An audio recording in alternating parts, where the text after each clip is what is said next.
It's crazy. I rarely go on Facebook on my PC. It looks so different from the phone. Like, what am I looking at? Imagine doing a show, boy. I had to get used to it myself.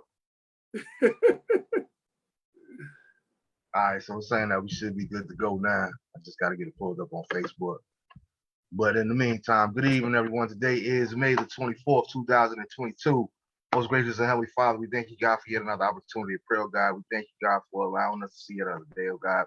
We just ask you, God, that you would comfort us and keep us, oh God. I ask you, God, that you will be with all the families, oh God, that are suffering right now, oh God. All the parents that are still waiting to receive their children, oh God, to pick their children up to make sure that they're safe. In Texas on the day, oh God, we ask you, God, that you just bless that community, be with them, keep them, oh God. And I ask you, God, that you will bless our show as well on this evening, oh God. Bless my guests as well as his family and the viewers and their families as well, oh God. Just ask you, God, that this be a beneficial conversation and something that we could actually talk about on this day in particular, oh God. And we just thank you, God, for the strength. And we thank you, God, for the insight. And we thank you, God, for the will to do it, oh God. We ask all these things in the mighty and the matchless name of Jesus, we pray. Amen. Good evening, everyone.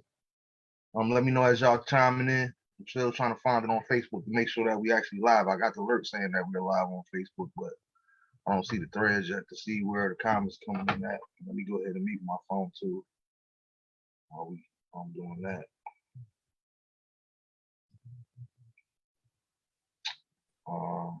But as soon as I get this done, I'm gonna go ahead and start with the normal Born Day shout outs, and then we're gonna get into the thing. Again, as soon as I can find you guys on Facebook, let me say hello as you guys are coming in, just so I know who's out there. All right, here you go. I got it. Tahid, what's good, Ty? What's good, Bear?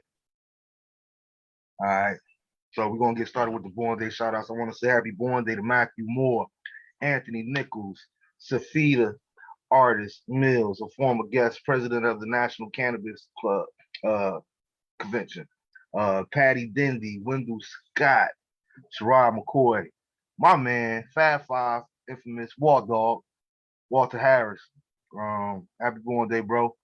Cirilla Polanco, Dawn Miller, Ed, my main man, my family, Ed Wilson, Everett Bass Wilson on Facebook, Giselle Sandy, Sharisa Williams, Rory Smith, Yvonne Wade, the beautiful LaShawna Ferguson, Valerie Wilson, Big Sis, Ed's wife. I didn't realize you guys' birthday was just a day apart either. Happy Born Day to everybody. Happy Born Day to Pastor Christopher Stone here in Burlington, North Carolina. Samaj Stucky, Stuck. Happy Born Day, fam. Kendra Williams, Talia Coleman, Nyambi Harris, Walt's wife. So they both birthdays supposed to. That's what's up. My boy Mike Walker, my cousin Everett Daughtry. On today, Tony Stevens. I want to say happy Born Day to Michael Jenkins, Toya Bailey.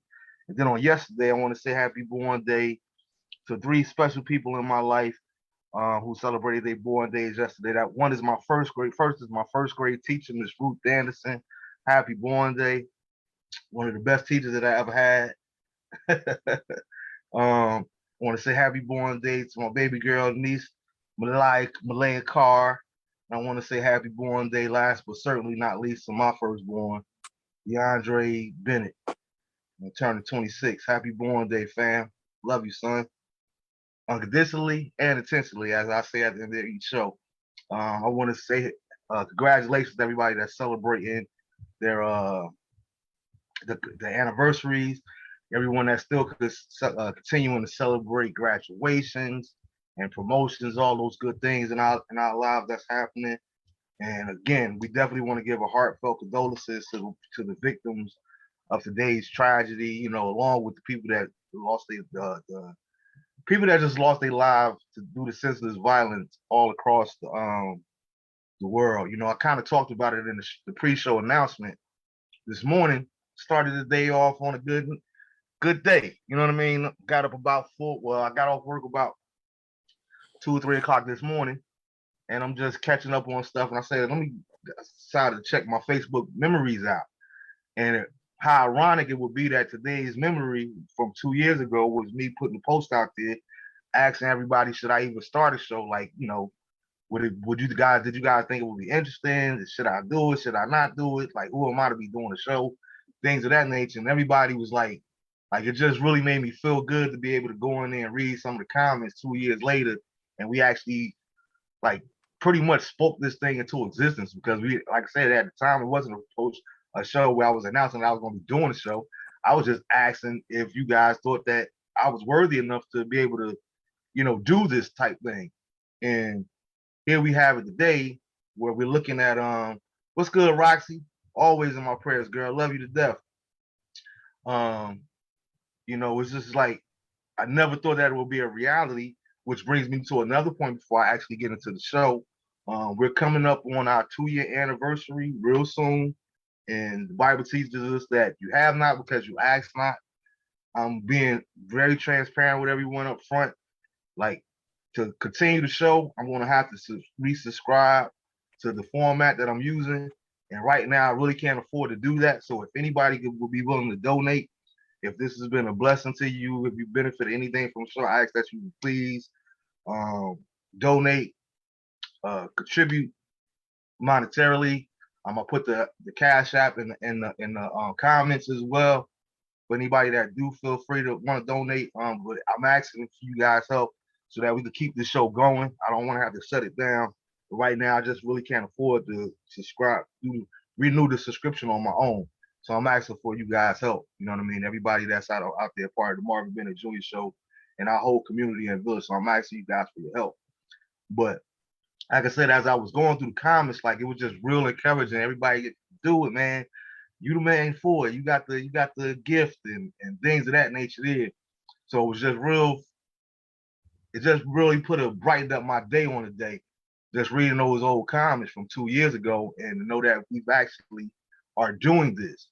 And like I said, you know, I reached out to my brother here too over the weekend. It was like, listen, man, you know, we have been mentioning it throughout shows the last couple of months about doing a show on gun violence. Not necessarily gun violence, but armor yourselves.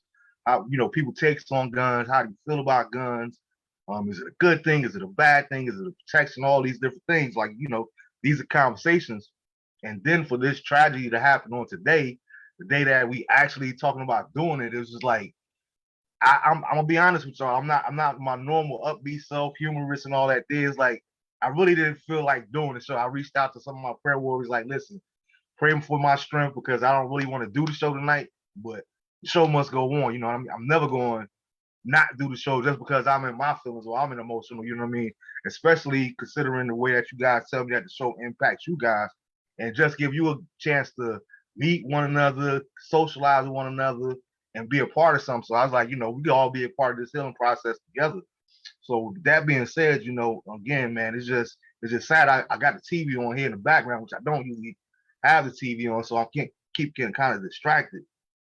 Because now they're saying that the numbers is up to 18 children and 3 adults that are deceased, that were murdered on today. And it's just like, it's just sad, man.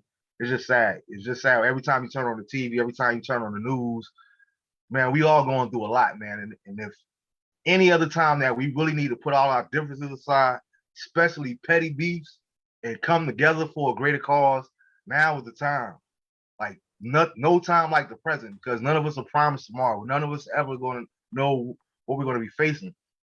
So I know my man, too, he had invited me, like, he got his little club that he done started down there in Florida about army yourselves and things of that nature.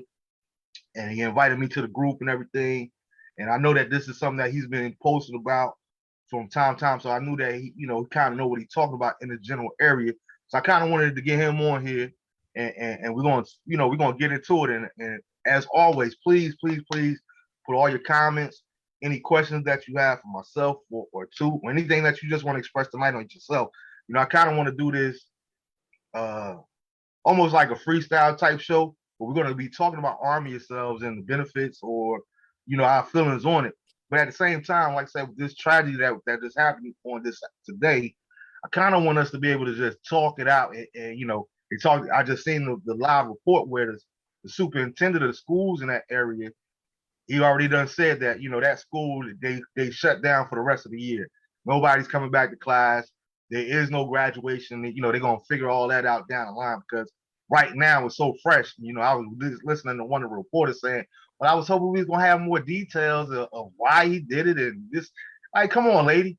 Like, don't nobody really care about the details now. Let's stop trying to be living in a society. Let's stop being a part of a society, rather, that's always want to be the first one to report something or to post something or to be It's the almost first. like it's almost like they glorifying these killers. Yeah, it's like, you know, you want to be the first one. You want to get kudos for being the first one to actually post something. Even us everyday people, you know what I mean? Well, did you see this here? Did you see that there? It's like, it's funny how when the slap first happened and all that did, people were saying it was staged and it wasn't. So all these different things. But I want to introduce tonight's guest. Let me go ahead and formally introduce you, bro, and then we get started. But tonight we go all the way back. This is one of my homies from high school. You know, we graduated same class in '93. We busted free in '93 from West Side. If I'm not mistaken, yeah, we were actually in the same homeroom as well. You know, shout out to Monty and everybody else in the homeroom, Toy Campbell and all the people that was with us. But we go all the way back to the West Side days. It's none other than my brother Marquis Campbell, man. Introduce yourself to the people and tell them a little bit about yourself. Hey, what's going on, everybody? My name is Marquis Campbell. Everybody call me too. I'm originally from Newark, New Jersey, Avon Avenue. I was born and raised in Newark. Went to the military for like 4 years. Did an overseas tour. Came back home. Moved to Perth Amboy. Now I live in Florida. Recently started a gun group down here for gun awareness. Also to help arm our, choose my words wisely, our brothers and sisters. Got you. So, I mean, because, you know, I promised myself, like you talked to yourself today, when I first saw this on the news, I was sitting in my office at work and I promised myself I was not going to go off the rails. Mm-hmm. So I want to keep it on the up and up because I'm like very emotional about this because I'm tired of seeing it. Mm-hmm. And like I always say, one life lost is too many. Yeah, absolutely. Especially when we're talking about senselessness. You know what I mean? Your life is not in jeopardy. Here it is. And I like I said, I don't know any details about him or who he was or who she was, whatever the gunman, all that. I just know that they're deceased as well. But to go in the whatever going on, whether you want to charge it to mental health, whether you want to charge it to being crazy, whatever it is, for you to go up in an elementary school and open fire, there is no excuse whatsoever. You have no reason. You can't make that make sense. Before he even went to the school, he shot and killed his own grandmother in the house. And I read that as well when part of it talking. So it's like something's going on. Something is definitely going on in the water. And when I looked at the I want to get it pulled up real quick again because I had a question for you about the logo. And it was like tactical defense, AR arming the good guys. All right. So let's start there. In your opinion, how do you identify who are the good guys? First, you want to go with people that's not interested in taking other people's lives. You're carrying a gun for self-protection, and you're only supposed to use that gun when you are in imminent danger, not because you slapped me. That's not imminent danger. You're not going to kill me from slapping me.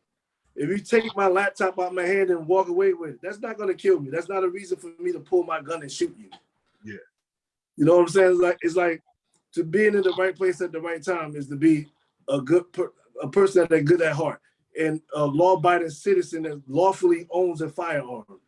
Not someone that just go out and just buy one off the streets and all of a sudden you think you fucking in a movie or something. Yeah. Like you John Wick or some damn body. Like that's not a part of being a lawful gun owner. Gotcha. All right. And let me ask you this. Well, you said you were using the military. What's good, Shakira? What's good, Wakenza Hill? Thanks for tuning in. Another West Side alumni, Eric Janelle, as usual. What's good, everybody? But you kind of hit it, I guess, the military. But what made you actually get into guns? Was it the military experience? No, because again, being from New Jersey, Yeah, we're not allowed to carry firearms. yeah. So being from Newark, as yourself, we always handled our shit with our hands. Mm-hmm. We could always walk away from that. But when you live in the society that we're living in now, nobody's fighting. It's like everybody's scared to take an ass whooping because the cameras are rolling. Everybody got their phone out. Everybody's too scared to get embarrassed. Yeah, game has totally changed, man. Seriously. And like you say, I'm glad you brought that up because that's something that I've always felt, and that's always that I'm made a point, even in counseling and ministering to people over the years, especially youth and black young men in particular. You know, I would tell them, I never forget speaking at one of the jails there, and when I was living in Little Rock, Arkansas, and some of the inmates was like, you know, they used to call me Rev, like, Rev, well, how you feel about gangs or whatever this and that. Then I'm like, well, you don't really want to know how I feel about gangs. And they was like, nah, you know, Rev, we respect you, you know. And I said, listen, I don't respect jokers that's in gangs. You know what I mean? You go to in Little Rock, Arkansas, you can go to a Pop Warner football game, 9 o'clock on a Saturday morning, and it's 500 people there. You know what I mean? You go to football stage, we go to our games, we might have 14 people in the stands and cheer us on and support us. And 3 of them was winos. They just trying to find us some place, you know, to chill out for a second. You know what I mean? It's like it was totally different for us. And it was like, and I remember one of them, he jumped up and he threw his little signs or whatever. He was saying, but you done told us about how you carried a gun and all that. I said, listen, it was different. I carried a gun back then because I just wanted to make it home. I never wanted to use a gun whatsoever. I just wanted to make it home. But like you say, in the day and age that we live now, which is full of suckers, in my opinion, you know what I mean? Because, like you say, back in our day, like even if we had a gun, we wasn't going to use it unless it was absolutely necessary. You know what I'm saying? Right. So it was more or less like, yo, if we get into this fight, and as you say, if you whoop my ass, guess what? The next day I got to go to the gym, and I got to hit that punching bag a little bit more. You know what I mean? It wasn't like we was all, because we all done war one. You know what I mean? Everybody done took a beating here and there. So it's like, it's not a matter of, oh my God, I can't show my face in public now unless I go back and shoot somebody. It's like these dudes, that's their first resort is to go to the gun nowadays. Yeah. And that's the problem. Yeah. Let me see. Erica said, I found that quick. That's what the Southern hospitality was, because everybody is armed. And I totally kind of agree with that to a certain extent, Erica, because when I came down here, like, you know, I grew up in church. Y'all know me. I grew up in church. So I was exposed to, even though I was in the hood, I wasn't exposed to necessarily a whole lot. I really felt like God kept me from a lot of things at an early age because he knew I would have fell victim to a lot of that stuff that we came up in. You feel what I'm saying? Right. So I was kind of guarded and protected in that sense. But when I moved to the South and I started seeing, like, you know, down here, bro, you could see a preacher, a bona fide preacher, a man of God in the pulpit with his piece on his hip. You know what I mean? It's like, it's a different way of life in it. Not that I don't trust and believe in Jesus or none of that. But hey, listen, I'm going to keep my gun on my hip because ain't nobody going to come up in my church acting all crazy. Like, it was just a different mentality. You know, we didn't see stuff like that in Jersey and New York. You know what I mean? Because like you said, because of the gun laws and what not have you. You know what I mean? So it just put things in a different perspective. And it's like, you know what? You know, being from the hood, that's one of the first things that we learned. I'm quite sure they trained you how to do the same thing in the military is, first and foremost, you got to be aware of your surroundings. At all times. You got to know the environment that you live in. All times. If that's the environment that you're moving into, you need to become accustomed to it, whether you agree with it or not. You need to know how to adjust to it. And bro, one thing I started doing this like back when I was like probably 17, 18 years old. No matter where I go, what restaurant I am, I never ever sit with my back to the door. Never. To this day, I still don't. To this day, never. Never. Because all that old crap that you see in the movies, I'm going to look in your glasses and I can see what's behind that. Nah. Nah, ain't nobody got time for that, yo. That's movie stuff. I ain't Denzel. And then it's like you hit on. Like when I first moved down here, I was still like, I don't want to carry a gun, even though I see people carrying guns and stuff like that. I'm like, because at the same time, it's like I know my mentality. I got a quick temper, so I got to change the way I think first. And even before I start carrying one on me to go places, whatever, I had to like readjust my way of thinking because I don't, God forbid, I don't want to have to take somebody's life. That's the last thing I want to do. Yeah. But I'm going to defend mine at all costs. Mine's and my family at all costs. But so it's like you have to like 4 things: your mindset, the skill set of firing your own weapon, avoid, and knowing the gun laws in your state. That's the 4 things you need to know about carrying a firearm. Absolutely. Those are the 4 things that help me. For like the mindset, again, changing your mind frame, knowing how to talk your way out of shit. Like people always claim that they have this gift of gab. Okay, but use it in a positive way of yourself. Learn how to talk your way out of a situation. You don't always have to be confrontational. You don't always have to feel like if I just say, all right, pardon me, even though he bumped into me, if I say pardon me, I don't have to feel like a sucker. I just don't feel like hurting this man because he don't know what I can do to him. Yeah. So I'm just gonna walk off. I'll let you get that. Hey, can you see the comments too? Yeah. Jew, what's good, Jew? Hey, Jew, and I had a question for you too as well, Jew. Like, I wonder what the gun laws are like where you at. Down there where you at. But Jew asked, who is qualified to own a gun from your view, Marquis? Oh, who's qualified to own a gun? Well, I mean, we can start at first of all, you have to get a complete background check. You can't be a criminal carrying a firearm, or I can't say criminal. You can't have a criminal background and have a firearm. That's against the rules. Can't do that. So my thing is like to be lawful and carry a firearm. Anybody that want to protect themselves, protect their family and their community. That's who I feel that should be carrying a firearm. It's just like, so you know yourself. You know if you should have, even if you don't have a criminal record, but you know yourself. You know if you should carry a firearm or not. If you're a hothead person, you shouldn't have a firearm because you're going to end up in jail. Yeah. Because like I said, just because a person may cuss at you or slap you, they don't give you the right to shoot them.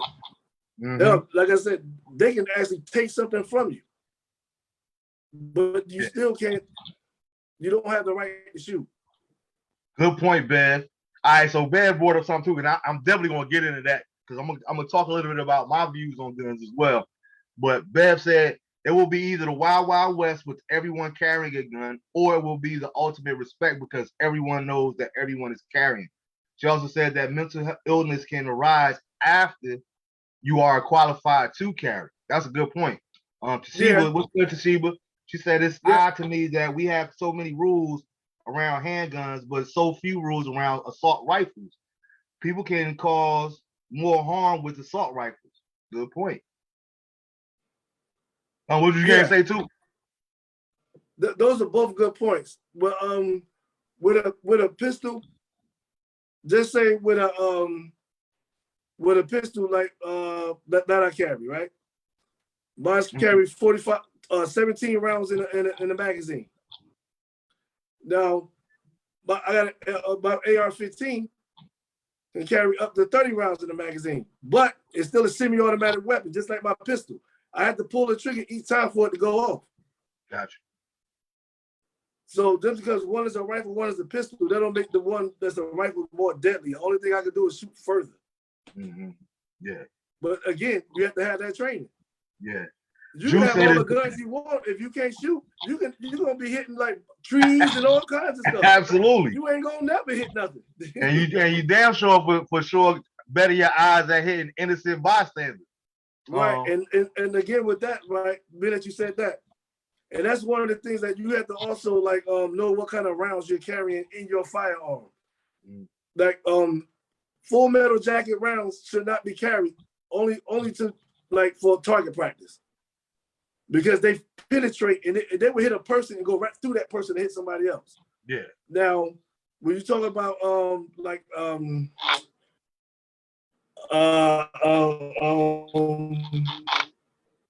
shoot.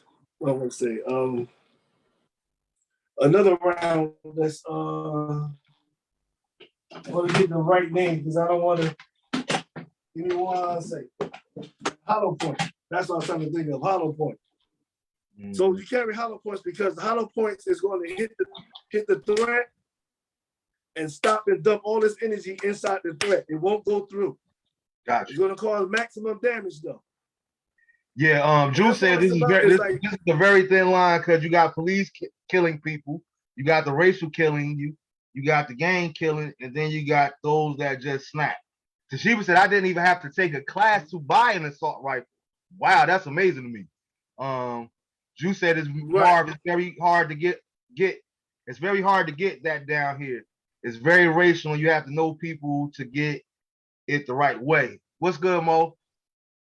Momo said, she said self-defense rounds. Self-defense rounds. Yeah, which is hollow points. Mm-hmm. And that's actually true. Like to buy a firearm, you don't have to have training first. To get training is up to you. Mm-hmm. So you can actually go into a gun store, give them your ID, they run the background check, you come back in 3 days, and you got your firearm. Yeah. Toshiba, you made an excellent point. And I kind of hate that I actually said it, because like I said, I don't know the circumstances, but she said all these killings are not related to mental health. It's frustrating that we keep focusing on that. And I'm not focusing on that particularly. I'm just saying that we don't know why the young man did what he did, but something ain't right upstairs, whether it's mental health right, something ain't right for you to go and check the school. Monique said, yeah, I just bought an assault. Erica just said, you don't take a class for a handgun, just a background check well in North Carolina. Sorry, I just bought a rifle at a gun show last weekend. Exactly. And you're where are you, Mo? You down in Georgia, right? Because everything, like you said, you made a good point earlier, you got to notice your state laws because it's different everywhere. Now, right. for me, because like in Georgia, they don't even have to have a permit. Yeah, you could just go, like you said, you can go to a gun show. They got constitutional carry. Yeah. And there's a few other states that's like that. I want to say Arkansas was the same way when I was out there. Yeah, but Texas is this has always been my take, my personal take, okay? The reason that I've always been anti-gun because I feel like what Bev said, you know what I mean? Either it's going to turn into the Wild Wild West, it's going to be this ultimate respect thing, so to speak. And for me, it was more or less like, I just honestly feel like the more that everybody arms themselves, the more and more gun violence we're going to see. Point blank, period. Whether it's justified, whether it's unjustified, the more guns, the more people that have guns, the more we're going to be seeing guns put to use. So that was the one aspect of it for me personally. Then two, even though I say I'm anti-guns, I never want to go on the books. You know what I mean? It's the Nork in me. I would never go on the books as far as being a licensed concealed. I'm not voluntarily putting myself on no more list. That's just me. You know what I mean? I understand how people say, you got to go register and do things the right way and all that. No, Marvin Bennett does not voluntarily put himself on no more list. Where they say, okay, guess what? We know he has a gun and we know he has a permit to carry, because having that permit, and it could vary from state to state too. But as far as I know, having that permit, even if I have a permit and I go out here and murder somebody, even in self-defense, there's a strong possibility that I can still do some time, even if whether I have a permit or not. You know what I mean? There's a strong possibility that I'm gonna go to jail. So it's like I'm not gonna draw more attention to myself. That's just my personal stance. I'm not saying that's the way anybody else should feel whatsoever. I'm just saying for me, that was always my mentality about why I'm not going. People say, well, you can't, if you don't have a permit, you can't go to the gun range and all that shit. I live out here in the country. You know what I mean? We got plenty of open space if you want to go practice shooting and things of that nature. We got plenty of woods. Right. And again, like that depends on, I think, like by state. Like if you don't have a permit to carry, you can't go to the gun range, because in Florida, you surely can. Yeah. And I think it's the same way here in North Carolina as well. Right. And so it's like I understand like your point is very valid. But at the same time, it's like, even though people are like buying firearms and then just if you are, God forbid, in a shooting, and it's justified shooting, and you're found innocent in this justified shooting, guess what? That family can still come back on you, and they will put a civil lawsuit against you for a wrongful death. Yeah. So that's Yo, why what's good, Caddy? Yo, Caddy toning in too, man. Drew said it's different. If it's different in each state, then it's going to be the wild, wild west. Every state tries to be the baddest every year. Eddie said, y'all better. Caddy said, y'all better be ready to protect yourself and your family. Beverly said, if you have a weapon, you will use it. When faced with a situation, you will resort to your weapon. You could want to threaten someone, harm someone, or kill someone. If you own a weapon, you're going for a weapon when the situation arises. Absolutely. And I totally agree with that. We're talking about somebody that spent over 20 years in the Air Force as well. So you know what you're talking about when it comes to weapons. Erica Janelle said you can go to a gun range being 18 in North Carolina. That's without a permit. You can go to a range here. Toshiba said I could go to the range without a permit and I have a rifle. Oh, word. I didn't know that. I know where some gun ranges at. I just never tried to go to them because, like I said, I'm not going to put myself on the books or whatever case may be. But I didn't know that you could go to gun ranges here in North Carolina. Monique said Arkansas too. Yeah, I thought Arkansas was like that. This is like when I always tell people, especially in my group, people that I know, if you're gonna own a firearm, you better get you some insurance. So this way, when those lawsuits come, if you get arrested or whatever, that insurance company, like I belong to USCCA, like they're gonna like send a lawyer right to you. Okay. On the back of their card, they tell you exactly what to say during a shooting, and don't say nothing after that. And you tell them, because your adrenaline is running also. You just shot somebody. I want to go to the hospital. Absolutely. You don't know if you can have a heart attack. So you tell those cops, look, I want to go to the hospital. You down there in Florida, Caddy? Caddy said you could go to the range in Florida. But you saying that you can't go to the range if you don't have a permit though, right? No, you can. You can go even without a permit. Yeah. Okay. Even without a permit, yeah. All right. Yeah, because Florida got the stand your ground law, right? The whole Trayvon thing, right? Exactly. Yeah. See, and that's another thing, like going back to what somebody said about like the Wild Wild West. See, I'm gonna put two states, Florida and Virginia. Florida has a stand your ground law. They also have the Catherine doctrine, which means if you come in my house, I got the right to kill you, no matter what. You intrude in my house, unwanted, I can kill you. Also, with stand your ground, I don't have to retreat. I don't have to back down. In Virginia, you have to retreat. By law, you got to retreat first. If this person proceeds to come towards you, then you can react, but you have to retreat first. Florida, I don't have to retreat. I stand right here. Yeah, that's crazy. Because I don't even want to get to thinking about the whole Trayvon Martin thing because to this day, I still can't believe that George Zimmerman is still walking around free, breathing air when he caught it. It's documented. The police told him to back off. This has nothing at all to do with you. Mind your business. Right. Being that he disobeyed direct order, so to speak, as a citizen. Yeah. That right there enough should have been enough for him to go to jail. Exactly. Point blank, period. We don't want to hear nothing about that. That life was in jeopardy or whatever the case may be. The police told you, sir, do not approach. Right. That's being disobedient. What happened to obstruction of justice? All these other charges they could have found him guilty of. And it's like on Sunday morning, right down here in Florida, right? These two elderly people live together. They're roommates. This guy walks inside their house. So the male that lives there, he's 80 years old. He grabs his gun. He let one off in the air. Told the guy, look, get out of here. The lady hits him with a broom, and then she grabs her gun. The guy leaves and goes back outside. The lady walks outside with him. This guy walks off, but then he turns around and starts walking back towards her again. She tells him to stop, leave. He don't stop. He proceeds to come towards her. She shot him once in the chest, killed him.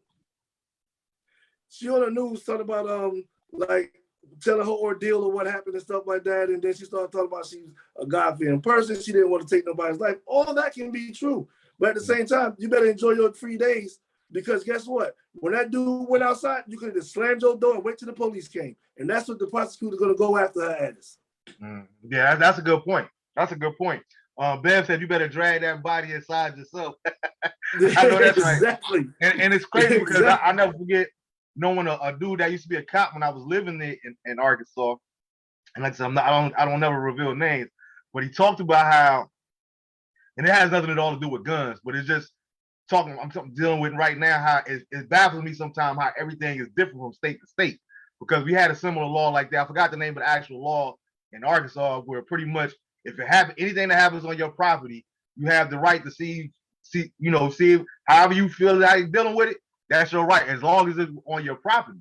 And this former cop, he wound up doing 12 years too, right? Because he come home from work or come home from wherever, there's somebody inside his house. So he knows that the burglar is still there. They don't hear him come in though. What he does is he locks the door, takes his gun off, takes his old belt off and everything else. Dude comes downstairs, he proceeds to beat the dude to death. They said that if he had shot him, he would have got off. But the fact that he beat the man to death, somewhere along that, it should have been enough time frame for him to not take his life. Now, my problem with that scenario is this here. Okay, like I said, we grew up in a fight where we seen fights. I done seen some cats get hit with one punch, and it's enough. The way they fall, if they hit their head on the concrete, whatever the case may be, that's enough. Now, who am I to say that because I hit him 14 times versus 2, that was the cause of his death? You know what I mean? Like, to me, it's just unfortunate. And with that also, with that same scenario, right? You have to look at if this person, I'm fighting this person, if this thing kicks in that we all know of, fight or flight, that kicks in. That means I'm in save my own life mode. I may not know when to stop. Some people actually black completely out when they're fighting. They don't even know what happened until like the fight is over. Hey, let me read this real quick for it because they done took it down already. But Drew said, I'm shooting you, and I'm going to make you touch the gun like we've been fighting over the gun. I'm sorry, but that's the truth and nothing but the truth for me. Yeah, so I mean, and I kind of agree with that. That's always been my personal issue, and I get it. I don't tell nobody not to arm themselves. At the end of the day, you always got to do what's best for you, your situation, whatever the case may be. But I shared it with you before on the show before too, where you were in the comments, and for me personally, I never forget the first time that I actually shot a gun or shot at someone, like shot at another human being. And it's like, right. Dude, I mean, when you talk about PTSD, things that you go through, whatever the case may be, it's like, yo, like my mindset was like forever changed because I went home. I mean, I'm crying like a newborn baby because to me, it was sad to know for a fact now, not think or wonder, not based off of nothing about no movie, but to know that just this one simple motion could literally take somebody's life. And when I stand before God, I got to give an account for that. You feel what I'm saying? And it's like, I would never want to put myself in that position to say, you know what, even if it's justifiable, I know what it's like to take somebody else's life, which is why, back in the day, I tell people, especially like us as adults now, you usually got to identify who got bullied in high school or in the workplace. You know what I'm saying? You could tell, as a grown people, you could tell the ones that got bullied because the real bad boys, like Biggie said, real bad boys move in silence. We ain't talking about nothing that we did or what we gonna do. But the first minute you see a grown person talking about, man, I get my gun, I shoot you. I stab a joker, I'll punch a joker in his face. That was the dude. That's the 9 times out of 10, that's the dude that was getting bullied in high school. Because if you was really willing to murder somebody, you would not be out here talking about it just willy-nilly like it ain't nothing. Right. It's like then that same person carrying a gun and spending 30 hours of motherfucking day in the gym. Exactly. I ain't getting beat up no more. Ain't nobody else taking my lunch money. It ain't happening no more. Van said that is why it's important to shoot and shut up, like you said earlier. It is your response. It is your response that convicts. Lawyer up and pray. Exactly. And like I said, she knows what she's talking about because she was paralegal in the service as in the service. So you already know she know about guns and things of that nature as well. But that's all valid points. So all right, so how now let me ask you this. Okay. Being an advocate for guns, God forbid, one of your kids get a hold of your gun. Like, how do you feel about that? Like, I don't know how the laws are set up. Like, like it's not like necessarily choicey, but if they do something or they go out there and commit a crime with your gun, are you held responsible as well in the state of Florida? Exactly. Okay. Because you, as the gun owner of the owner of that gun, you are responsible for anything that gun does in anybody's hands. But I'm glad you asked that, because most families that's like into guns, they start training their kids at like the age 7 years old. Me personally, if I was into guns when my kids were small, that wouldn't be me. Got you. I would train them to like, hey, this is gun. This is something that's serious. Never touch it, blah, blah, blah. And I will also keep it locked away. So that way they would never even be in I wouldn't put my kids in that position. Yeah. Because like when my boys was little, they never was allowed to play with guns. Not even water guns. Not yet. Me neither. I'm the same way. No, I never let my sons play with water guns. And it was the simple fact that something that I saw myself when I was like 12 years old. You know what I'm saying? I saw some dude, I'm not gonna mention no names, get his head blow completely off in my backyard. Absolutely. Scared. And how do you do that? Bro. The guy that did the shooting lived across the street from me. Yeah. Exactly. He sees me the next day walking to school. He's waiting for me like 2 corners down. And was like, yo, you ain't seen that. I'm like, nah, I don't even know what you're talking about. Then he tells me, like, look, if you ever have any problems out of anybody, come get me. I'll take care of it. You know I will. What? I don't want to be no part. I don't want no parts of you, dude. Exactly. Trying to get your silence. And it's funny that you would even bring that up, because that's the point that I forgot to make when I was talking about it earlier with the bullies and all that things their nature. But a lot of times I would tell these young kids, like, listen, stop talking about you'll shoot somebody. Why? Right? Because I'm telling you from firsthand experience, it ain't nothing like what you see on TV. It ain't nothing like seeing up close, personal, somebody's flesh busting wide open. You can't drink that away. You can't smoke that away. You got to live with that.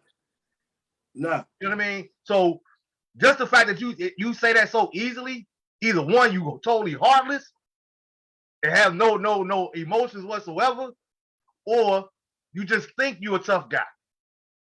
Right. You're not really about that life though. Exactly.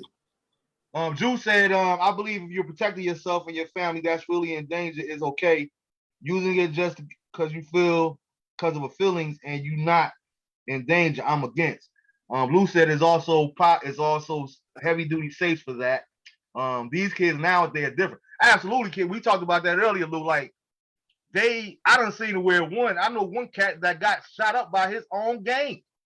Not even the opposing gang, your own gang member shot you up, bruh.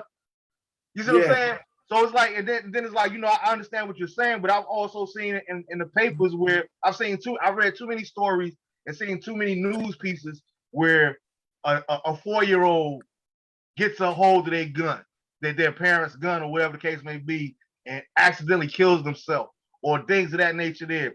So it's just to me personally, I can say I just never want to put myself in that or anybody that I love in that position, especially the older that I get. Like, and I'm not giving nobody no permission to take my life. Let's get that absolutely clear. I'm gonna defend myself at all costs. You feel what I'm saying? Exactly. But when it comes to my family too, oh listen, don't come from mine. Do all not bets come are from off. Mine. All bets are off. And I have no problem doing life, time, neither, whatever the case may be. But don't come after neither one of my sons. You know what I mean? Or my parents, or my brothers for that matter. You feel what I'm saying? Right. Because we gonna have a major issue. And I think- know that limit. I know, like you said earlier, you got to know yourself. I know where that limit is, and I know where my level of crazy is. But I also know that even though I know where that line is at, I know I have no problem crossing that line and willing to face the consequences for doing such. Right. You know what I'm saying? So you got to have some real conversations with yourself when we start exploring these different opportunities. Like, is it worth it?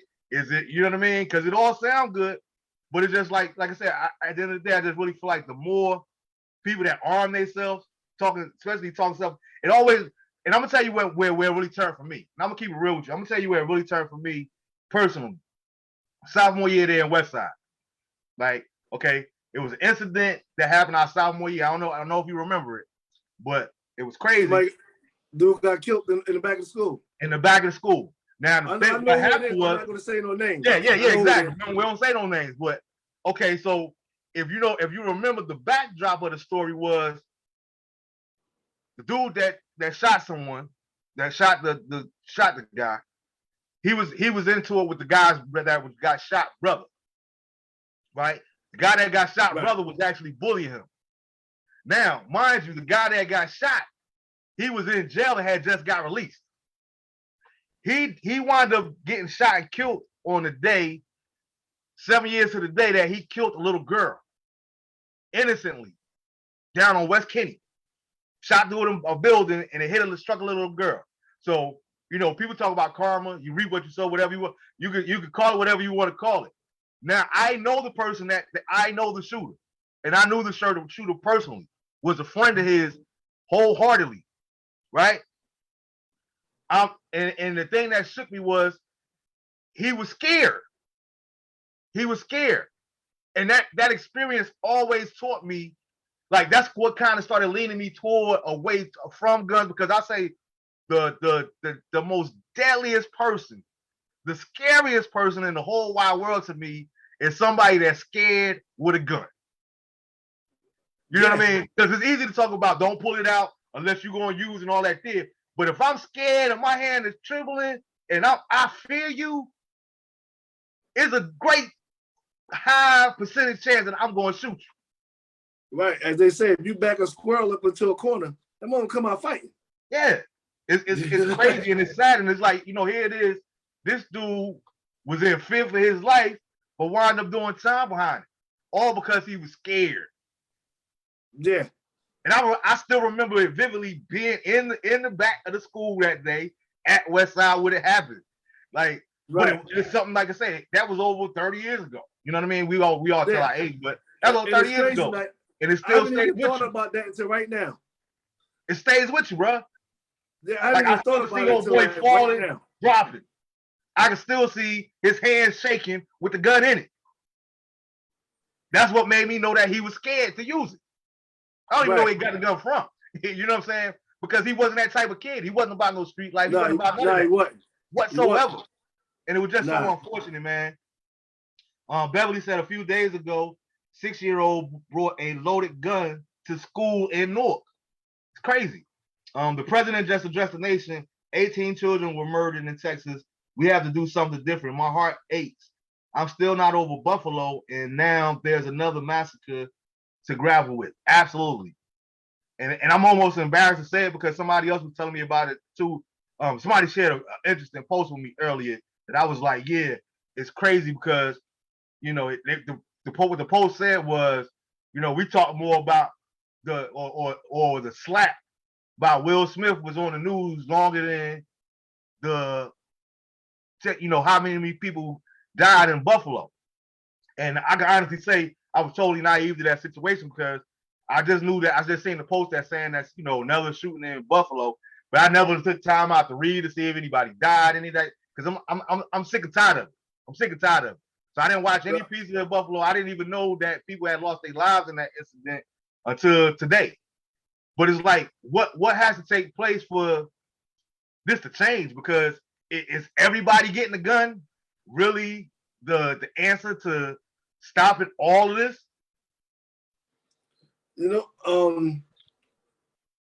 Including today's mass shooting, we only in May, and we're already up to 190 mass shootings. 190. And we're only in May. For the 190 mass shootings for the year? So far, for this year. And that's just in this country. In just this country. That's crazy. That's crazy. Which is also why I say the same thing, because when you look at these other countries, you don't see this because they're not allowed to carry no guns. You get my thing is got a like, gun, you get 50 years. My thing is like a lot of these places that they have these mass shootings are soft targets. They shooting like in states where they have strict gun laws, where they know that they, more than likely they'll be the only one with a gun, or or schools, stuff like that. They're not going to go someplace where they're more going to face confrontation. Yeah, I respect that too, Lou. Lou said, yeah, but Marv, the way the world is going, it's better to have and not need than to need and not have. And I totally agree with that. I used to feel like that all my life as well too. But I'm just saying, for me now, at 46 years old, I'm a firm believer too. And I don't mean to sound cocky. I don't mean to sound arrogant when I say this, but I've said it. People in my circle know I say it all the time in personal settings. Like, listen, I believe and I serve and I trust and believe in a God that nothing in this world is going to happen to me that he does not allow. Point blank, period. You know what I'm saying? I'm not saying that I'm invincible. I'm not saying I can't catch COVID or anything like that. All I'm saying is, guess what? If I get diagnosed with cancer, guess what? It was God's will for Marv's life. If I get shot up for like 9 times like 50, it was God's will according to my life. You know what I'm saying? I don't necessarily personally subscribe to that mentality no more, that it's better to have it and not need it, because again, like you say, it goes back to knowing you. And I know that if I have a gun every day in my possession, I will use it. I'm 1,000% positive that if I feel like I'm in that jam, I'm going to use it. And it's like, I feel what you're saying. So check this out. So like at my job, right? Being that all this is going on in the world, we're all allowed to carry concealed at work. And I find out, they're like, what? Exactly. But at the same time, it's like, I understand. Mm-hmm. And it's take my wife, right?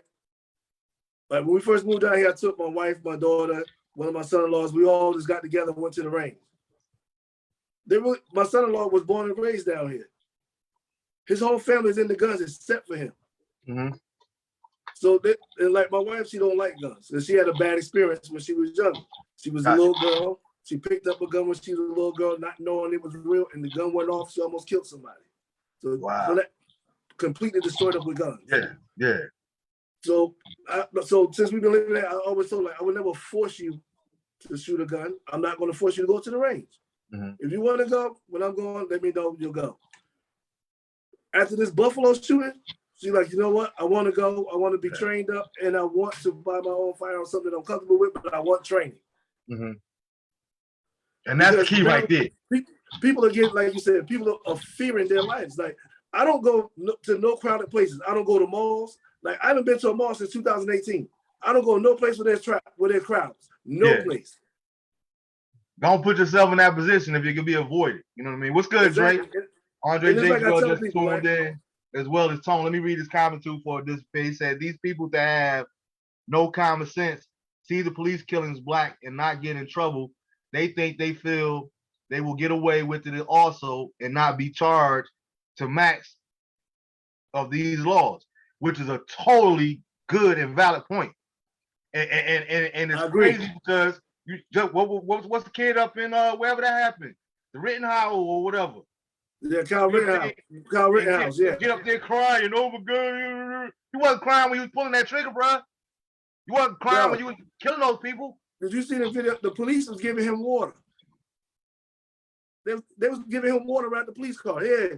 He's like, I'm thirsty. Just like the dude years ago here in South Carolina, bro. They stopped by Burger King. This right. The meal. So my thing with this is, right, and I was like, trying to avoid this aspect of it, Mhm. but the elephant's in the room. Mhm. In the back of my mind, I'm always thinking, with our skin color, the hunt is on. Absolutely. They're purging our asses. Mhm. Because nobody's going to fucking, they going to jail, but what are they doing? They go sit right next to the rest of with their Aryan brothers and live in prison for the rest of their life and get conjugal visits and all this and that. Yep.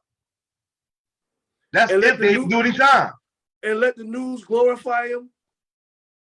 People write books about them, want to study them. Bullshit. Yeah. My thing is, one life is too many. But if you want to stop this mass shooting shit, one thing you can do, I believe it'll work. Once you started using it, start using the death penalty. If you kill 2 or more people, charge them as a terrorist. Mm-hmm. If you're found guilty, you're put to death. There's no more fucking life in prison. You killing people, and my dollars and your dollars are paying for these motherfuckers to live. Yeah, that's a good point. That's a very good point. And it's like, to me, it was always like the old Chris Rock joke. That's what I always said too. Like, start selling bullets for $5,000 a bullet. a lot of shooters would go down if you had to pay $5,000 for one bullet. Like, boy, I will put a cap in your ass, but I gotta put this bullet on landway. Right. When I get this motherfucker off landway, it's on his poppy until they throwing rocks. Lou said it doesn't matter. Because with that, right? People are getting killed by gun violence during Bible study. You don't have to be at a mall or a movie theater. Good point. Toshiba said today it's not safe to go anywhere. Church, school, movie theaters, malls, grocery stores, etc. It's not even safe to be at home sometimes. What are we supposed to do? It's like, I don't know, but like what works for me? This just works for me. I buy a lot of shit online. Like we go to grocery stores and stuff like that. I go in the morning and like we like in out. Mm-hmm. It's like I just don't. I had a thing about crowded places ever since I came out the military. Like I used to have real bad PTSD. You know what I'm saying? I mean, really bad. Okay. Like I was on medication and the whole shit. So crowded places would always just freak me the fuck out already. That's wild. Yeah. And so that's why I say mindset. Being that I know what I'm capable of doing because I've done this already. Mm-hmm. Because the government gave a kid a gun and sent him overseas and told him to defend your fucking country. They turned me into a fucking killer. Mm-hmm. And that's what people don't really understand. That's what the military is. Yeah. When you go into the military, right? And if you're not in there taking some type of college course or doing something, only thing you are is a trained killer. Mm-hmm. Now they're going to release you on these streets with no help. How many veterans you see out here, mentally ill or not, but they're homeless? Not one veteran should be homeless in this country when you put your life on the line. Mm-hmm. And it's not that veteran's fault if he commits a crime or hurts somebody. It's the fucking government's fault. Dude said, had somebody in that congregation in South Carolina had a gun, they would have saved some of those folks. Hey, we don't know. Possibly, maybe not. I don't know. I said that about the Buffalo shooting. The cop actually shot him twice, but he had on body armor. If there was more people that had guns that were shooting at him, he'd have backed off. That would have saved more lives. Yeah, Tone said express lane to death row. I guess in terms of what you were saying, like I said, I think that would be a good way to do it too, man. You kill people, automatic death penalty. There ain't even no need for no stop. Don't even stop by a trial. You going straight to jail. You going straight. You got 2 months before you hit the chair. Right. What's good, Majid? Shahid tuning in. Majid said, "What happened to the Christian saying that God protects fools and babies?" It's like back in the day. Like, that's a good way to break out. Like, I don't know if it was true or not because I've never been to Singapore, but I hear that in Singapore, if you steal something, they'll show me the hand you stole it with and they cut the motherfucker off. Oh, that's law, bro. That's law. And that was my whole point too. Like, why we see so much gun violence.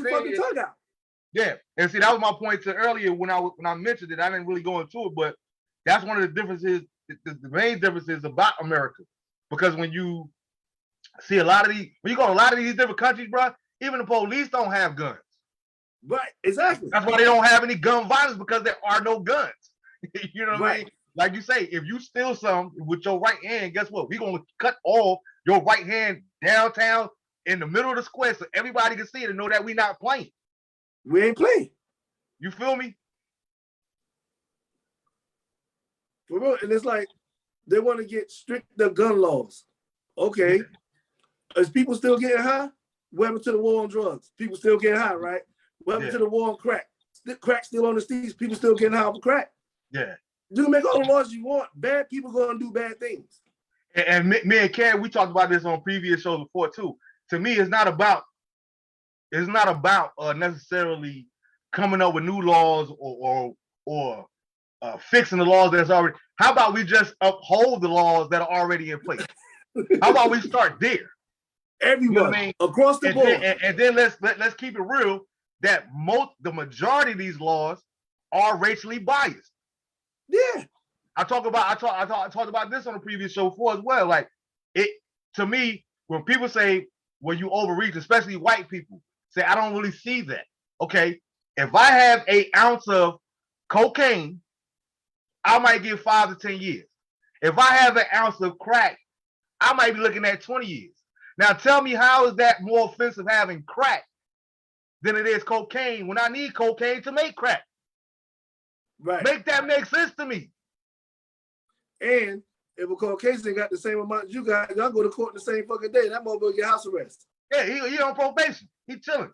He got an ankle bracelet on. Like, come on, man.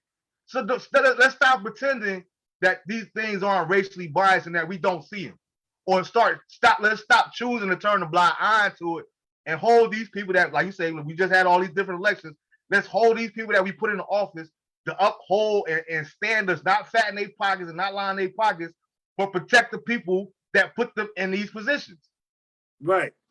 And then you gotta let them know, like whether you writing them emails or knocking on their door, you gotta let them know that, listen, if you're not doing something that I hired you to do, I'm gonna remember this shit when election time come up. Exactly. I don't like to vote with my feelings because I'm neither one. I'm not a Republican or Democrat. I'm neither one. Because to me, it all shit needs to be burnt the fuck down because it's all built against the black person. Mm-hmm. All of it. Even like this one guy I was talking to like the other day, and he asked me, am I a member of the NRA? I said, hell no. For what? Why would I be a member of something that tried to keep black people from having firearms? He said, what are you talking about? I said, yo, you ever heard of the Black Panthers? They used to walk up and down the streets to protecting our people with open carry. Ronald Reagan, when he was the governor of California, he stopped them from carrying open carry, and the NRA backed his ass. Yeah. And the Black Panthers were members of the NRA. Just made a comment on both of that. But Jay said, what Lou first said, the drugs are part of the economic illegal drug sale. We will never go away. Absolutely, because there's too much money made in illegal money. Then we'll talk about the Contra with the President Reagan and Bush back then, that era. We're not even gonna go there.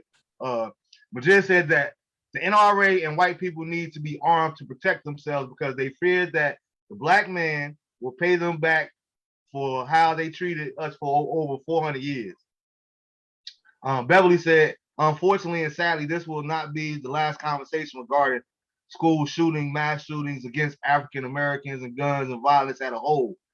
Do anyone have an answer? Good question. I know I don't have the answer. I wish I did. I don't have the answer. I'm not even sure where to begin to start searching for the answer. But Majid said, he said to my point earlier about how they would chop your hand off and all that there, how you brought that up as well. It's true in a lot of Muslim countries, you know, in Muslim countries overseas and things of that nature there. And I don't know. To me, they would never do it because, for one, we live in a capitalistic society. But in my personal opinion, if we're not going to implement what you're talking about, where you kill more than 2 people, you're a terrorist and you automatically get the death penalty, how about starting there? How about just saying nobody had no whites, no blacks, no nothing? You know what I'm saying? Monica, what's good, Monica? I was hoping you chimed in because I seen that you commented last week when we were talking about the gun. Monica said, if the government doesn't treat these mass shootings like the domestic terrorists they are, we always going to have this problem in America. Absolutely. Facts. Absolutely. Absolutely. And I like to you to your point, man. I think that's why we keep seeing it so much as well, is because another thing that I have a problem with too is, okay, we gotta always, I like to attribute blame where it belongs. Okay. We talk about how the system, we gotta break the system up because the system isn't working. No. Me and Kev have said this plenty of times on this show and in our day-to-day lives. Any chance we get, the system is not broken. The system is working the exact same way it was designed. The way it was designed to work is working. Exactly. When you put into the Constitution that a black African American person is 3/5 of a man, what the hell is 3/5 of a person? Like, what does that even mean? How can you be 3/5 of anything? Either you're a human being or you're not. Or you're not. Point blank, period. Either you're a male or you're a female. Doesn't matter your race. But it's sad that since we live in a capitalistic society, that, and the reason I was talking about, I mentioned placing the blame correctly is, I honestly, in my personal opinion, that a lot of this stuff that happens is because of the media. You know what I mean? They show these different things on the media just to get us up riled so we can start talking and feel, bring up all our emotions to get us riled up to go out here and do something stupid and crazy, right? Now, they don't show it the same amount of time, or they don't put the same amount of energy and effort in the city of Chicago where other blacks are killing other blacks. That you don't see that on the news. You see what I'm saying? You don't see on the news neither how many blacks and brown people, women, are being fucking kidnapped in this country. Just stolen. You know what I mean? You don't know if they dead. You don't know if they working in sex shops now. And sometimes I actually really think, as you just touched on, okay, we're gonna hit these motherfuckers with the no look pass. We're gonna let something happen over there, because I need to get something done over here. Exactly. Hit them with the no look pass. So while they concentrating over here, we got them, they all emotional and crying. I'm about to split this bill up in there. Mm-hmm. And with that being said, bro, I'm fully for, like, with these judges. That shouldn't be a lifetime appointment. This is one of the reasons why we at now. You got 80-year-olds over here making decisions over our lives with their little racist asses. Their mind ain't gonna change. They only know one thing. They're 80. Real quick, hold up. Majid said they continue to try to invoke fear in the black people in America. They use us to hang us in broad daylight today. They shoot us in public. Most want the death penalty. Many seem to have suicidal mentality. They go in shooting with hopes of being killed. Absolutely. Because I know that's the one way. When I did something, I was like, listen, if I'm going to go on the other side, I got to be willing to die for it. I'm not trying to go to jail, though. He said they kill our people to obtain their body organs in the black market. Wow. That's something that we can talk about right there when you come on, Jay. We're gonna work it out. I'm gonna get in touch with you. But we can work that out. But that's a good point. Because like you say, so again, why are we not talking about this? Why are we not talking? Why don't they cover when, because guess what? It does happen. But you got white officers that kill white people. And white unarmed young men. You know what I'm saying? Like, but they're gonna show us the ones when they are armed and they just bring them in. Even though they fighting the police back, whatever that, because it incites something. It gets us stirred up. But guess what? There are white people being killed by the police as well. It's not at the same rate. It is not. I'm not saying that it's equal, but I'm saying that it's happening. But why do we see these stories on the news is because it doesn't bring out the emotions to get people riled up. And as long as we stay divided, guess what? We can't have real conversations like this. That's the main objective right there. To keep us all divided. Because as long as we arguing amongst ourselves, right, we're not focusing on the main problem. Exactly. And that's why I've been posting on Facebook like recently, just stay focused. Stay focused. Mm-hmm. Don't fall for the fucking the flim flam. Don't fall for the okie doke. Stay focused. Because this is what they do. Yeah. They want to divide and conquer. it's like Monique said, true, the in Constitution needs to be burned. That's why they always trying to make it inclusive, because it was designed for the rich white men only. That mess is not beneficial to anyone else. Absolutely. And guess what? Like you say, you worded it correctly, because those laws wasn't designed for the women. It was designed for those 13 powerhouses, you know what I mean? Those conglomerates at that particular time to protect their interests and their cause. Yeah. For eternity, for generations. They didn't care about the people to come. They didn't care about the people, you know what I'm saying? The others that was gonna come over. We the first ones here. We gonna go ahead and set ourselves up. Back to that Exactly. selfish. You know what I mean?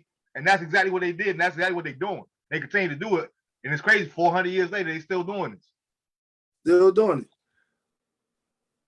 Like, what's the undertone of them wanting to overturn Roe versus Wade?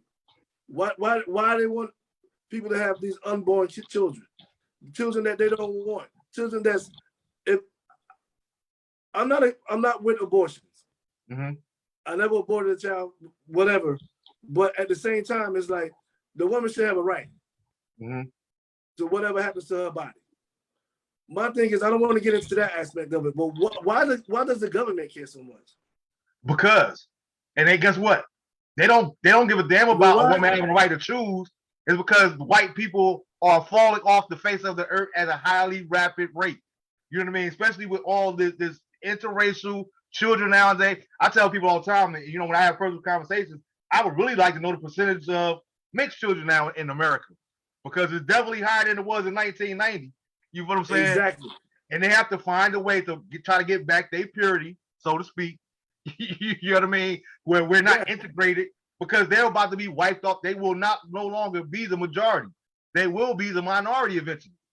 And then it's like, with that piece, you also got now, there's more black men and black women that's more educated. You can't fool us with the bullshit no more. And we're getting the same jobs that they're getting. And now we're becoming their bosses. Oh man, Majid boy, you almost got me going, boy. I thought you was like speaking for yourself. You just making a point. Majid said, when we kill each other, it's no big deal. But when a white cop kills an unarmed black man, it goes viral by our so-called black leaders. We need to make noise when anyone gets murdered. And I agree with that wholeheartedly, absolutely. Right. Like I said, one life, no matter who takes it, one life is too many. Again, because, you know, I used to be like that too. You know, even back in the day before I left Jersey, you know, I would be out there riled up. You know, I'm out here smoking my blunt. I'm walking up down South Orange Avenue with my 40 in my hand, whatever. And people be like, man, yeah, I'm like, you know, F the police, this and that did. And the thing that used to really infuriate me was the fact that, like, I didn't understand, or the thing that really pissed me off more than anything else was the fact that I could do this in North, but I couldn't go up South Orange Avenue in South Orange and do the same thing. I can't do that at Livingston Mall. I can't do that in Clark. You know what I'm saying? So if I can't do that in your neighborhood, why are you allowing me to do that in my neighborhood? That's not cool to me. Right. But that's the way they want it.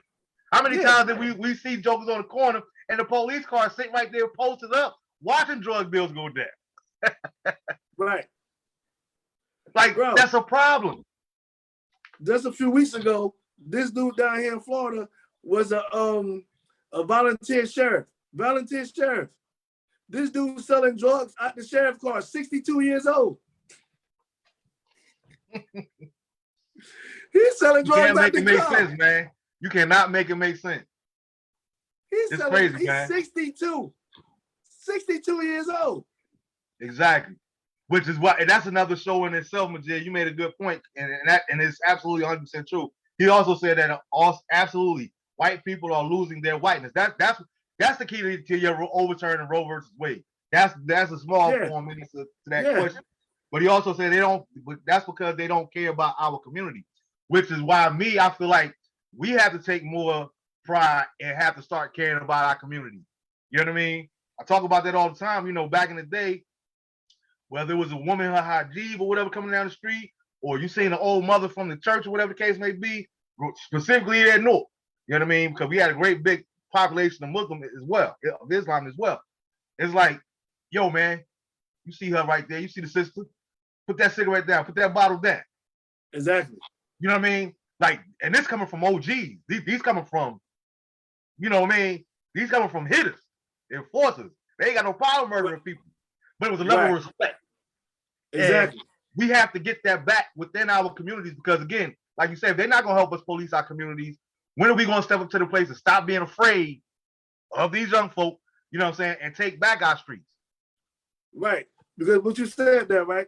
When I was younger coming up, especially like grammar school and stuff like grammar school, like the OGs in the hood, they're like, yo, why you playing hooky? For real? Then they walk your ass to school. Because they gave a fuck about the community. They cared about this little dude around the corner that's no relation to them. But like, yo, why you playing hooky? They'll walk your ass to school. Exactly. Now, these days, these supposedly OGs, they coaxing them out of school. They putting guns and shit in their hands. Putting drugs in their pockets. This is the way it's supposed to be. You do this.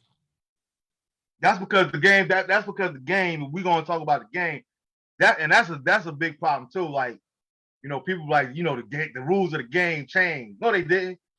It's just that they don't play by no rules no more. It ain't no game no more. It's just, there is no rules. It's just the way of life for them now. You know what I mean? I ain't gotta respect you.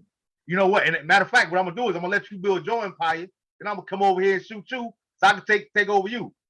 Even though I know I'm only gonna have it for 2 months before the next man kill me. You know what I'm saying? Yeah. It don't make sense, I mean, bro. like you said, there's no respect. So if me and you lived on the same block, and I seen your mom caught walking down the street, and she got bags, I'm gonna get those bags. Absolutely. Absolutely. But whether you there or not, this ain't got nothing to do with you. Disrespecting your mother. Exactly. And to prove, to back up your point, we could even be beefing. We don't even have to be on talking terms or whatever the case may be. But just the fact that this is an older woman that I'm showing respect to, she don't need to be struggling with those bags. Especially if she don't watch me grow up. Exactly. Me and your son is beefing, they ain't got nothing to do with the fact that I respect you as a person and probably a mother figure. Hey, Monica, who are you talking about? Monica said that and they probably didn't even lock his ass up. Who are you talking about? Tashima said, I agree that we should highlight all murders. The difference is that there are consequences for black on black crime. There are no consequences when the police kill black people. Absolutely. And, you know, they talk about the dude that killed Joe. Well, yeah, he did get convicted. Okay. So we talking about one out of how many? Like, and the only reason y'all did that again to the media so we could play and say, well, and Cam made a good point a couple of months ago that always stuck with me. He said anything in the course of the history of this country, anytime the black man has got anything, there's been backlash that comes with it. Anytime we get a milestone, there's going to be backlash. You feel what I'm saying? No, you know, so it's like, it's the same thing. All right, well, you know, we don't want them to get too riled up. You know what I mean? Right. You don't want everybody talking about arming themselves because if they have the guns, they're going to use the guns.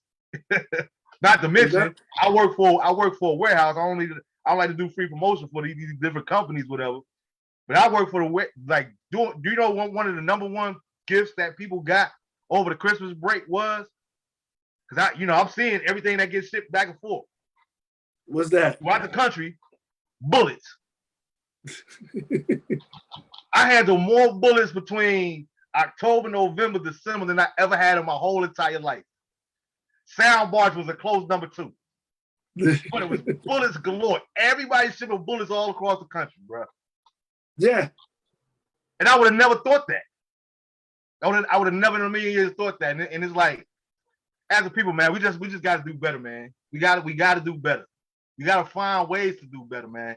But we gonna get wrap up soon, bro, man. Like, what was something that you just want to leave with the people, and as far as your own personal take on, like you say, I'm not saying that's what you're saying, but I feel I'm 100% with you that you have the right to say whatever you want to say. You know what I mean? Because I feel like this: if Trump could get up there and say, "Stand by," and whatever he said, like I said, and I've never even been in the military, bro. But when I first heard that stand still and stand by, whatever the case may be, that sounded like a direct order to me. Exactly. Now, who he talking to, I'm not sure, but he's talking to somebody. In other words, man your post. Stay ready.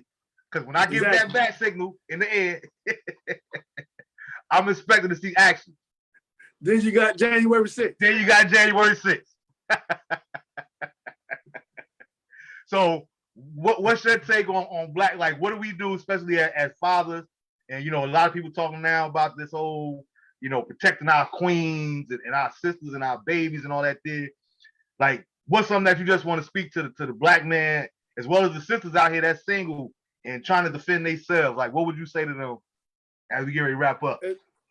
When it comes to self-defense, I just want to reiterate, it ain't only like a gun. You can use pepper spray. Like, you can use non-lethal things to get a person off you. Yeah. I mean, you can use a knife. It's going to be bloody. It's going to be a mess. You can use a knife too. If it's that person to person and you really don't want to pull your firearm. But at the same time, it's like, I just want to tell the people, especially the blacks and browns, we have to tool up. Whether you like it or not. You may not be a gun person ever, but I'm telling you, there's nothing like an asshole playing God with your life, putting a gun in your face. Absolutely. Absolutely. And that goes for whether they're a white person or black person or brown person. No matter who it is. Yeah, somebody sticking your gun in your face is not a good feeling. I've had that shit happen to me before the military. Over a fucking boombox radio. Wow. Yeah. One of my boys took a bullet in the leg for this fucking radio. Because I was fighting the dude over it, and the second his partner had a gun, shot my boy in the leg. Take the fucking radio. Are you serious? Over a radio. Over a fucking radio. That they didn't even keep because they running so fast, turned the corner, the radio hit the wall, all the and it ain't no good no more. Yeah, so you did all of that for what? Like what did you accomplish? Right. But it's like I said, man, we gonna have to like tool up and people like running out buying firearms and this and that. Bullets and firearms ain't gonna stop a bullet. You better get you a vest too. True that. Because that's gonna be my next thing to get is a vest. Because I'm strapping up my family like we going to war. Because in a sense, we are at war. The war is on us. Yeah. To survive this shit. Yeah. They hunting us down. They hunting us down, and nobody's giving a fuck. Mm-hmm. The government ain't. They don't give a damn. They get in these fucking in these offices, and they just become millionaires, and they go on about their life. Meanwhile, this person done lost their son. This person lost their daughter. This daughter is missing. This grown woman is missing. I remember maybe a year or so ago, the hot rod was saying that he was in a parking lot, and these dudes was actually trying to kidnap this woman. In the park, I can't remember what parking lot it was. And he let a shot off in the air. And that's what saved them from taking this woman. They surrounded her. Crazy. It's crazy. And you got people stealing our sisters in broad daylight, like it ain't nothing. You know what I mean? Right. So my whole take for this is whether you like guns or not, you're gonna have to figure it out. Yeah. I hear you and I respect it. Because guess what? Like you say, guess what? On the opposite end of the coin, all of them ain't for guns either. But guess what? Right. I see jokers out here with their 7-year-old, 8-year-old son. You know, hey, we going out here, Bobby. Little Timmy, come on. You gotta learn how to use this thing. They got these kids at the range at 7 years old. Mm-hmm. And another thing that just dropped in my spirit too, that I would really, really encourage people to do it because we from the city, so we've never really been into it. I'm still not into hunting whatsoever. I'm not killing no animals, not killing no innocent animals for no reason whatsoever. But hear me out. I do honestly feel like we need to be ready again in case anything does happen to where things take a drastic turn. I'm talking about like some movie type stuff that we've never seen coming, right? We need to learn how to fish in case it comes a time where we can't go into the grocery store. We'll be able to, you know what I mean? We need to learn how to eat off the land, grow our own vegetables. You know what I'm saying? Yeah. So that we can keep our nutrients and things of these nature here. And growing up in North, this wasn't things that we were thinking about. But the older I get and I see what's going on, and when I peek behind the curtain and see that they're planning stuff against us, and when I say that, I don't want any of the white viewers or white people that see this to say that I don't do that. I don't do that. I don't think that all white people are bad. I don't think that all white people are out to get us. You know what I mean? Exactly. I don't hold you accountable for the sins of your great grandfather. You know what I mean? I don't look at you the same way as these here. But when I see it and I know it, and I let me know that you feel a certain way about me just because I look different than you, guess what? The same energy you give me is the same energy you're gonna get back. In Jesus' name. Because like you said, I have all types of people in my family. My 2 grandsons are half white. Okay. One of my sons dates the white girl. Both of my son-in-laws are white. All right.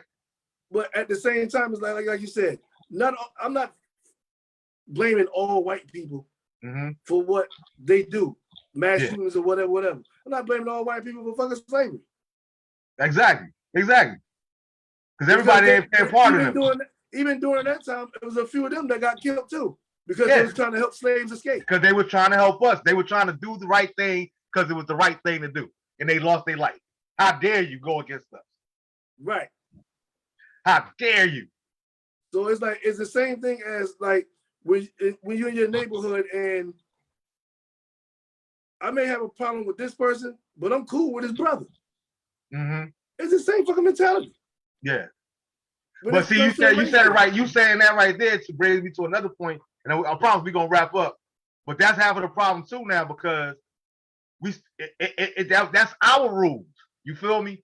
Now we living inside. We see posts on Facebook all the time. If I got a problem with them and you still rocking with them, now we got a problem and we beefing. Like that don't make sense to me. I know how to be neutral. You know what I mean? Just because you and Monty might have a falling out don't mean that it got to affect either one of our relationship. I can't talk to neither one of y'all no more. Like at the end of the day, I'm Mar. And Mar gonna always be Mar, and I'm each one of y'all brothers. Despite what y'all going through. You know what I mean? That right there, I don't get, bro. I don't get it. I never understood that. Because that ain't never been me. I'm never going to set you up because I'm beefing with such and such, and you rocking with them now. Stay away from me. You know what I mean? Now, however, I do agree with the mentality of if you always keep coming back to me, right? Telling me what Rodney said about me. Eventually I'm gonna start to think, why is Rodney so comfortable telling you all of this about me? What are you saying behind my back? You feel me? To me, that's totally different. Yeah. That's totally different, man. But we got to grow up. That's what it is, man. We got to grow up.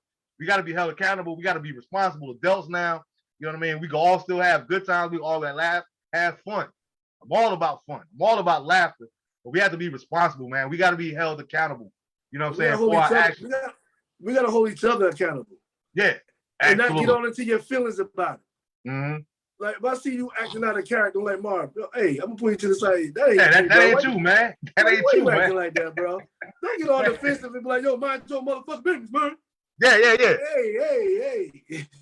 And see, that's never been me. And it's like I think, like you said, we really reached a place in time where, and that's one thing that I really miss about my airport days, because even a lot of these guys here in the comments that I worked at the airport with, listen, man. The Rant was one of the most beautiful experiences next to Westside in my entire life, bro. For the simple fact, like we had so many different people from so many different backgrounds, people that didn't rock with each other, people that didn't rock, but at the same time, guess what? We was all a part of the same exact team. Whether we had conversations or not, you can do what you do over there, I can do what I do over here, but we all showed each other a mutual respect amongst each other that I haven't seen since then.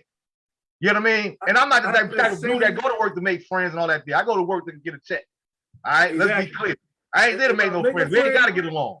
But if we do get along, that's just it's a better environment.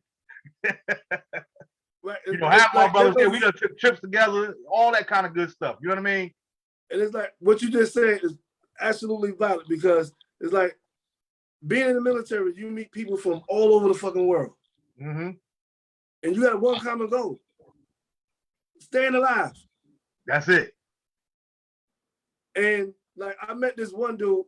I was in South Korea. I met this one dude, white guy. He was from Maine. I couldn't believe what he told me. I couldn't believe it. Mm-hmm.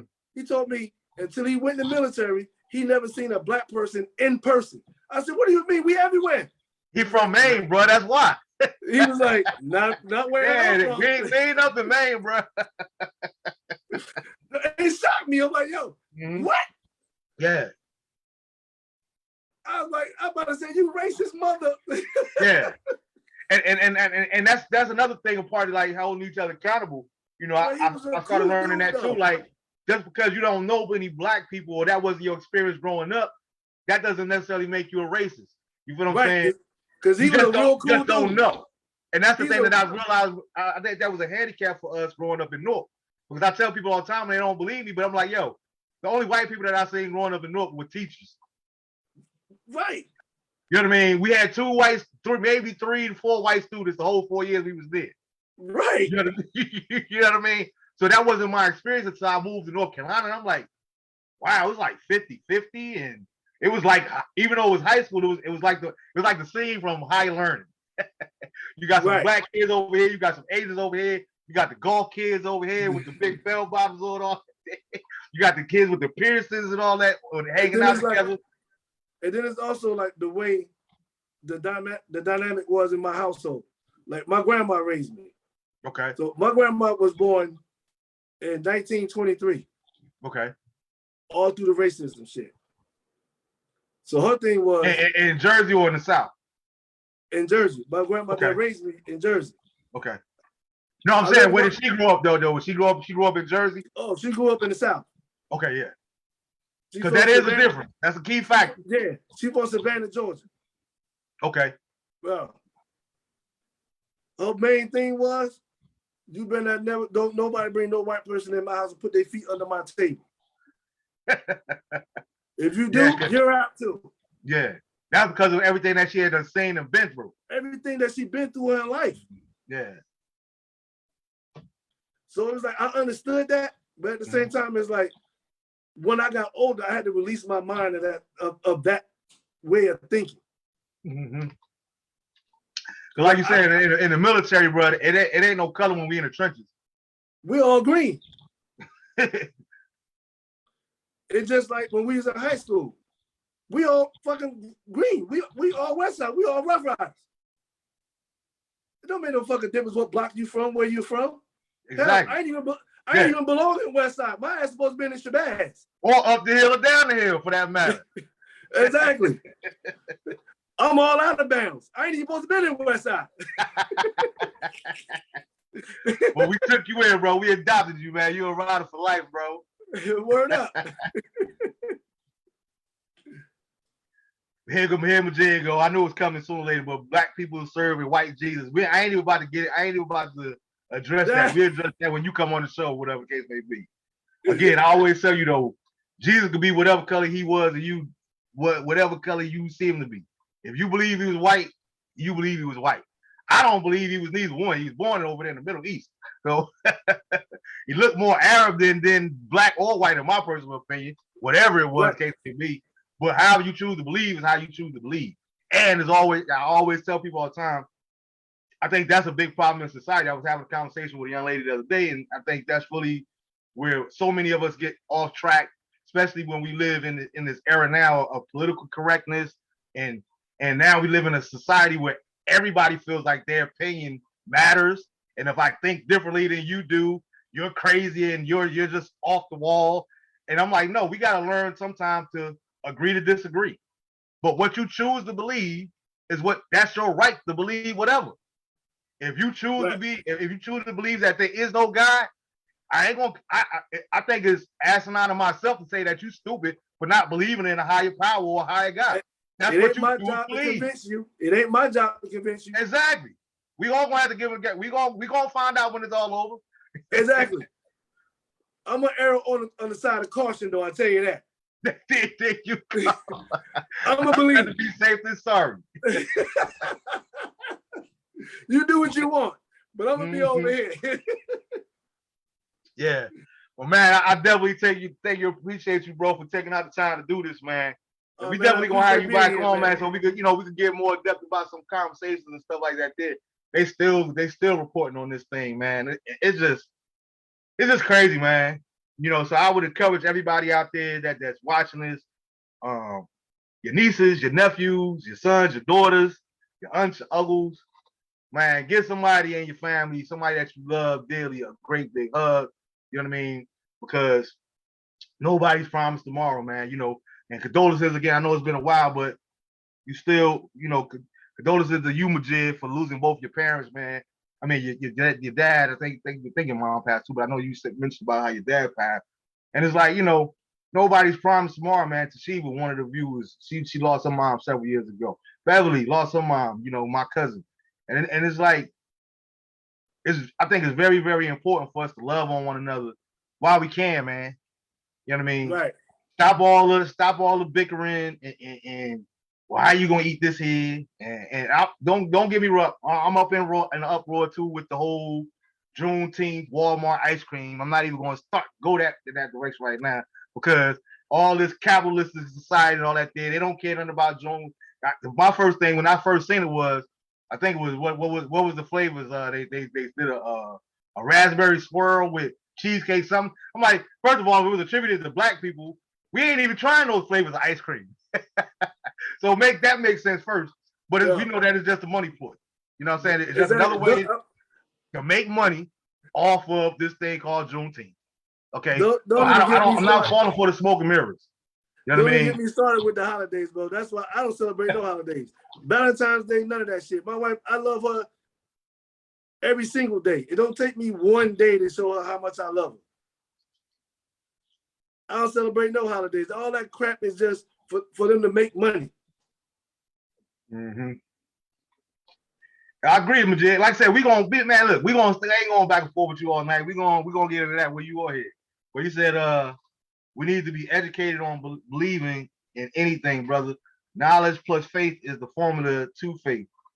It's total mind control, which is true, but it still goes back to, you say get the knowledge, right? It's still a matter of what you choose to believe, if that knowledge is credible or not. Everybody always talk about let's study history. Let's go back to the beginning and let's go back to Africa and find out our roots. Okay, this information that we're finding out from going all the way back, how do we know that is 100% accurate? Right. And no matter what you find out, you're still gonna be missing something. Yeah, and just because you were taught something don't mean that I had a conversation with somebody before, like, you know, she was talking about like a real man. Well, my daddy taught me that a real man treats a woman this type of way here. I said, guess what? That's just what your father taught you based off of your experience. It doesn't mean that it applies to any other 7 billion people on this planet. Right. That's what worked for him.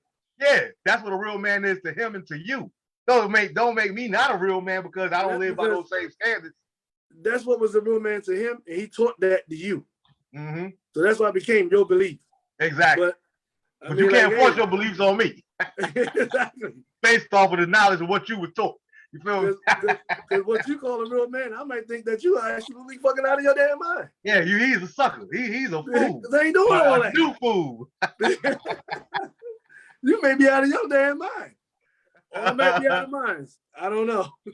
But man, I appreciate everybody. Thanks for tuning in, man. I appreciate y'all. We're gonna be back next week. What's today? Today is the 24th. So yeah, we got one more show in the month of May, I believe. Or no, is next week the 1st? Yeah, I believe next week is next week is the 31st. Yeah. Next week is the 31st. So we got one more show, which will be next week before our 2-year anniversary. So I can't wait. I'm excited to do that. I can't wait. I'm looking forward to doing that show. We're gonna do the same format as last year's anniversary. I'm gonna have my brother Kevin Danley on, Dr. Kevin Danley on he's gonna interview me. I don't know any of the questions offhand. I don't know what he's gonna ask me, but we're gonna come on together and have a good time and maybe share some of our favorite memories and moments again over the last week. Again, Bev, I thank you for doing the 100th episode show with me last week. It was special. I had a good time. We laughed even when I watched the playback. And thanks for everybody for just being a part of this and rocking out with your boy. Not only believing in me, but being a part of it. And that's very vital to me because I can't do any of this at all without you guys. So I appreciate you. Know that I don't take you all for granted. Again, bro, my love to the family, man. Thanks for getting out here trying to educate us a little bit. Make sure Monique, Monica, make sure you get with Toot. Make sure you try to reach out to her as well if y'all not Facebook friends already, so she can get you a little information. Yeah, I think she joined my group the other day. Okay, cool. So You know what I mean? Y'all can go about the ways there so she can find out what she need to do in Everybody Jersey. go out and get them one of these. Everybody go get you one. Go get Scope one. and everything. Go get one. But yeah, man, everybody, y'all enjoy the rest of y'all evening. Enjoy the rest of y'all thing. Thanks for rocking out with us. And as usual, in signing off, DeAndre and Lisha, know that I love you intentionally, but I also love you unconditionally. Till next week, peace. All right, brother.